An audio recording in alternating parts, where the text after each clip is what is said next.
नमस्कार, मैं हूँ राजेश यादव। आप देख रहे हैं TV24 नेटवर्क। आज ऐसे मुद्दे पर चर्चा करने जा रहे हैं जो मुद्दा यूपी की राजनीति में हलचल पैदा कर दिया है। और इस मुद्दे पर बातचीत करने के लिए हमारे साथ पॉलिटिकल एडिटर अजय सिन्हा जी मौजूद हैं। मैं उनसे बातचीत करूँगा कि आखिर जो मुद्दा है, आखिर उस मुद्दे से यूपी की राजनीति में इतनी हलचल क्यों। सबसे पहले तो अजय जी, एक सवाल ये है कि जिस तरीके से देखा जाए तो अखिल भारतीय विद्यार्थी परिषद जो है, लगातार उसका मामला तूल पकड़ता जा रहा है। उसके ऊपर लाठीचार्ज किया गया, उनके विद्यार्थियों के ऊपर लाठीचार्ज किया गया। रामस्वरूप यूनिवर्सिटी में पुलिस ने जिस तरीके से बर्बरता से लाठीचार्ज किया, उसको लेकर मामला लगातार तूल पकड़ता जा रहा है। इसको लेकर राजनीति में कितना असर पड़ सकता है? देखिए, एबीवीपी बीजेपी का ही एक संगठन है और इस वक्त उत्तर प्रदेश में सरकार बीजेपी की है। और ऐसे में अगर एबीवीपी कार्यकर्ताओं पर लाठीचार्ज नहीं, बर्बरता पूर्वक उनको पीटना, दौड़ा दौड़ा के, आपने वीडियो देखा, आप एबीवीपी के कार्यकर्ताओं से मिले, किस तरह से वो अस्पताल में भर्ती हैं, किसी की टांग टूट गई, किसी का हाथ टूट गया, बरेते के निशान पड़े हुए हैं, इतनी लाठियां मारी गई हैं। तो सीधे तौर पर छात्र शक्ति, युवा शक्ति किसी भी सरकार को बनाने में, बिगाड़ने में या किसी भी प्रदेश की राजनीति में हलचल पैदा करने की मादा रखती है, ताकत रखती है। और जिस तरह से एबीवीपी के कार्यकर्ताओं को दौड़ा दौड़ा कर पीटा गया, जिस तरह से एबीवीपी कार्यकर्ताओं के साथ बर्बरता की गई, उत्तर प्रदेश की राजनीति में हलचल मचाने के लिए इतना काफ़ी है। एबीवीपी के कार्यकर्ता, पूरी एबीवीपी इस समय नाराज़ है, सरकार से नाराज़ है। ये बात अलग है वो खुल के बोल नहीं पा रही है, कहीं ना कहीं एक दबाव है। लेकिन जिस तरह से पुलिस प्रशासन को लेकर नाराजगी व्यक्त की जा रही है, जिस तरह से पुलिस प्रशासन को एबीवीपी गुंडा कह रहा है, अब जाहिर सी बात है पुलिस प्रशासन किसका है? उसी का होगा जिसकी सरकार होगी। सरकार किसकी है? सरकार बीजेपी की है, मुख्यमंत्री योगी आदित्यनाथ हैं। तो सीधे तौर पर सरकार पर सवाल खड़े होता है। और जब इस तरह का मामला सामने आता है तो विपक्ष के लिए गोल्डन अपॉर्चुनिटी हो जाता है। आप देखिए, समाजवादी छात्र सभा हो, एनएसयूआई हो, सब के सब एबीवीपी के पक्ष में उतर आए हैं, सब अस्पताल जाके मिल रहे हैं। तो सीधे तौर पर जिस तरह से एबीवीपी के कार्यकर्ताओं पर, जिस तरह से छात्रों पर लाठीचार्ज हुआ है, वो कहीं ना कहीं कथित तौर पर योगी सरकार के लिए गले की फांस बनता जा रहा है। क्या आपको नहीं लगता कि जिस तरीके से एबीवीपी पूरे प्रदेश में देखा जाए तो आंदोलन करने जा रही, उससे नहीं लगता कि क्या सरकार बैकफुट पर एक बार नजर आ रही है? देखिए, अब ये सीधे मान सम्मान की लड़ाई हो गई है। अगर यहाँ पर एबीवीपी कोई कदम नहीं उठाएगी तो जो उसके साथ युवा जुड़े हुए हैं, जो छात्र जुड़े हुए हैं, उनका विश्वास टूटेगा।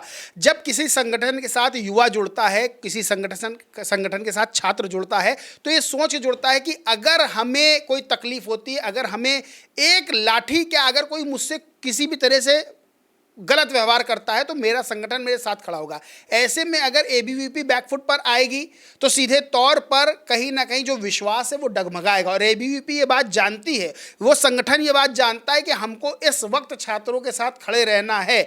अब मजबूरी ये फंस रही है कि सामने सरकार बीजेपी की है और इसीलिए अब बीजेपी ये इस बात को लेकर जिस तरह से मरहम पट्टी लगाने का काम कर रही है। आप देख रहे होंगे, पहले ब्रजेश पाठक जाके मुलाकात करते हैं, फिर केशव प्रसाद मौर्य जाके मुलाकात करते हैं, लेकिन बात यहां बन नहीं पा रही है। बात इसलिए नहीं बन पा रही है क्योंकि जैसे ही बात ठंडी होती है, कुछ ना कुछ चीज निकलकर सामने आ जाती है। आप देख लीजिए ओपी राजभर का बयान। अब मामला थोड़ा ठंडा पड़ता, लेकिन ओपी राजभर के बयान ने फिर से एक बार हवा देने का उसको काम कर लिया। मतलब आपका कहने का मतलब है कि ओम प्रकाश राजभर ने आग में पेट्रोल डाल दिया, या कहते हैं कि आग में घी डाल दिया। अब बिल्कुल, अगर राजनीतिक रूप से देखा जाए तो ओपी राजभर का बयान कहीं ना कहीं एबीवीपी छात्रों को फिर से भड़का रहा है। आपने देखा, ओपी राजभर के घर के बाहर एबीवीपी के छात्र पहुंचते हैं। जो पुलिस कल तक पीटते हुए नजर आ रही थी, आज वही खाकी वर्दी उनसे भाई भाई, बाबू बाबू कहते नजर आ रहे, किसी तरह शांत कराते नजर आए। तो ये तो बात सीधे सरकार को समझ में आ गई है कि ये जो लाठीचार्ज हुआ है, ये जो मार पिटाई हुई है, ये गलत हुआ है। लेकिन अब कहते हैं कि एक बार मुंह की बोली और बंदूक की गोली निकल जाए तो वो वापस नहीं आती है। इस मामले में भी यही चीज़ हुई है कि अब लाठी चल गई है, एबीवीपी नाराज़ है। अब देखना ये होगा सरकार कैसे सुलह समझौता करवाती है, क्योंकि सरकार को ये बात पता है, बीजेपी को ये बात पता है कि ये चीज़ आगे चल के नुकसान कर सकती है, क्योंकि विपक्ष अब एबीवीपी के समर्थन में खड़ा हुआ नजर आ रहा है। राजभर का बड़बोलापन जो है क्या बीजेपी को नुकसान पहुंचाएगा? लेकिन एक सवाल ये भी उठता है कि राजभर ने जिस तरीके से भाई बीजेपी सरकार में मंत्री हैं और एनडीए गठबंधन में एक घटक दल है, लेकिन सबसे बड़ी बात यह है कि एक तरफ राजभर बयान देते हैं, दूसरी तरफ अगर देखा जाए तो जो राजभर के बड़े लड़के हैं अरविंद राजभर, उन्होंने एक चिट्ठी जारी किया है और उसमें साफ साफ अखिल भारतीय विद्यार्थी परिषद के पक्ष में उन्होंने कहा कि अखिल भारतीय विद्यार्थी परिषद जो है वो छात्रों के हित में काम करती है, बहुत अच्छा काम करती है। तो आप किस तरीके से देख रहे हैं कि जो बाप है वो भड़कीला बयान देता है और बेटा जो है उस पर लीपापोती कर रहा है, इसको किस तरीके से देखें? देखिए, ओपी राजभर बयानों के लिए जाने जाते हैं, लेकिन ओपी राजभर ऐसा बयान वो नहीं देंगे जो बयान उनको नुकसान कर जाए। ओपी राजभर ये बात अच्छे से जानते हैं, लेकिन राजनीति में कभी कभी होता क्या है कि पास का जो नुकसान होता है दूर का नफा साबित होता है। अब ओपी राजभर ने जो बयान दिया है उसके बड़े मायने निकाले जा रहे हैं। अखिलेश यादव का आपने ट्वीट देखा होगा, अखिलेश यादव ने सीधे तौर पर यह बात कही है कि अब बीजेपी जो उसके सहयोगी संगठन है, उसके सहयोगी दल हैं, उनको भी कहीं का नहीं छोड़ रही है, मुंह दिखाने लायक नहीं छोड़ रही है।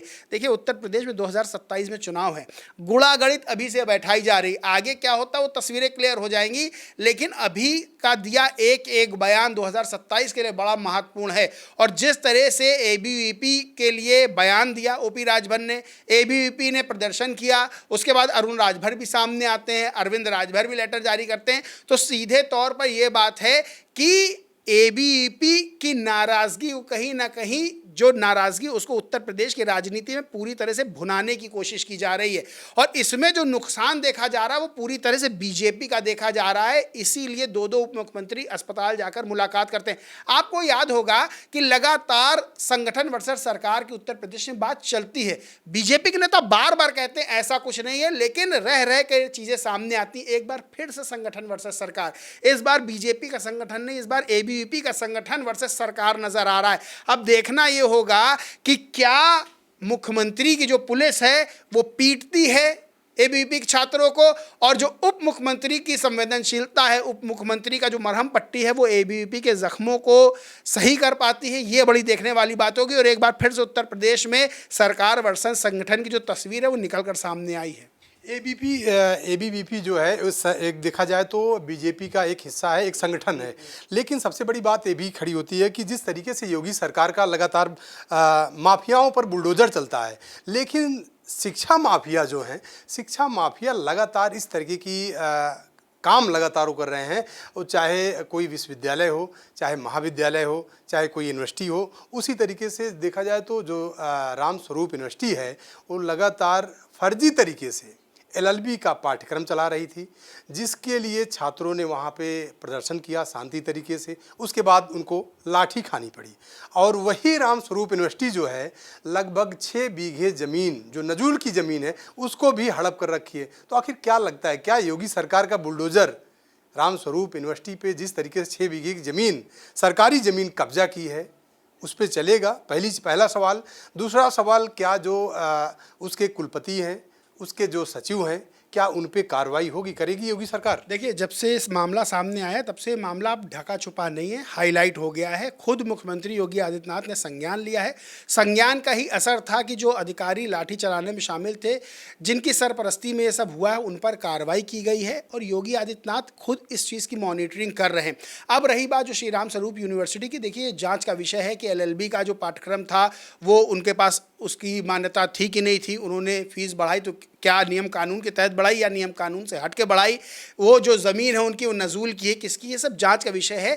अगर कहीं से कुछ गड़बड़ पाई जाती है तो सरकार इस मामले में कठोर कदम उठाएगी, ऐसा प्रतीत हो रहा है, क्योंकि ये मामला अब हाईलाइट हो चुका है पूरी तरह से।